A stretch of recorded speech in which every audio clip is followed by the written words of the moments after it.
let me introduce you to the story for those of you who aren't sure about it. It's a contemporary story about the village of Canalville. And Canalville is located in the Lake Country of New York State.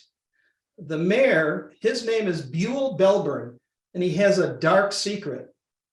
Also, his village manager, she is the unsung hero who basically keeps Canalville running. Her name is Julie Vale.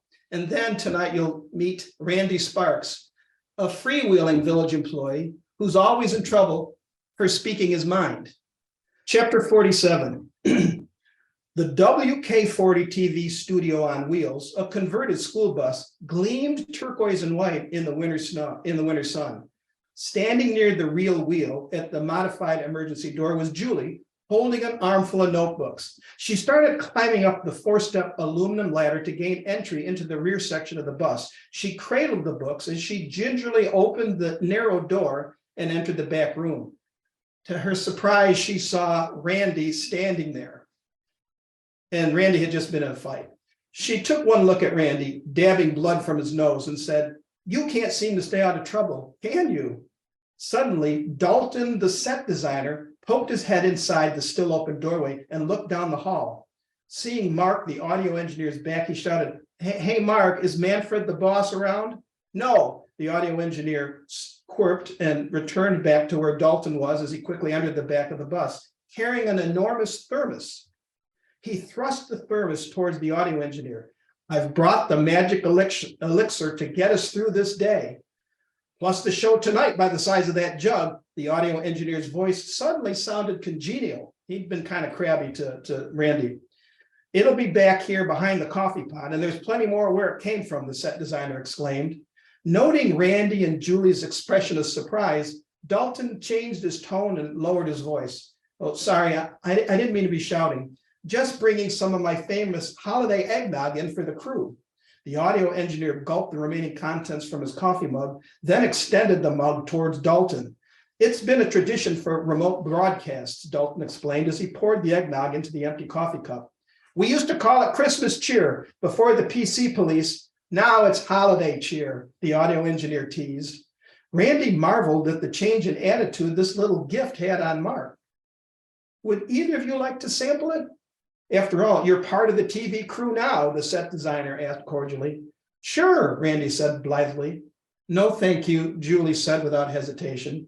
"Come on, Julie, you heard our guests. We're part of the television crew," Randy added somewhat diplomatically.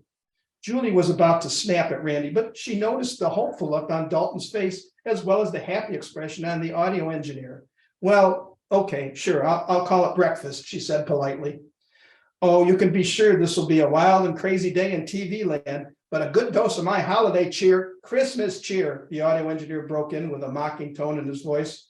Perturbed, Dalton looked and ignored the comment and continued, "A good dose of my infamous holiday cheer will help us make it all through Christmas." He filled 3 paper cups and handed them out. "A toast to tonight's live TV show," Dalton said in salute. With that, Randy's paper cup clinked with Mark's dirty coffee mug, and Dalton tried to toast with Julie, who hesitated at first, but relented once again and clicked paper cup to paper cup. She balked after her first sip. "Wow, it's strong. What's in it?" "Oh, it's the real deal," the audio engineer gushed. Then he lifted his coffee-stained mug and took a long gulp. Dalton answered, "Trade secret. A word to the wise, drink it in small doses." He winked and then added with a mischievous tone in his voice, "Seconds, anyone?" Ever since the drug-laced white lightning or whatever it had been that Randy had had the night before, he realized that a free gift could have unknown consequences. So he decided not to tempt fate. Randy gave Dalton a furtive look, which Julie and Mark saw. Not for the moment anyway. Well, back to work for us," Mark nodded, and they both went down the hall. Randy waited for Julie to admonish him, but Julie's next comment surprised him. "I'm glad you didn't have to reprise your role as Santa Claus.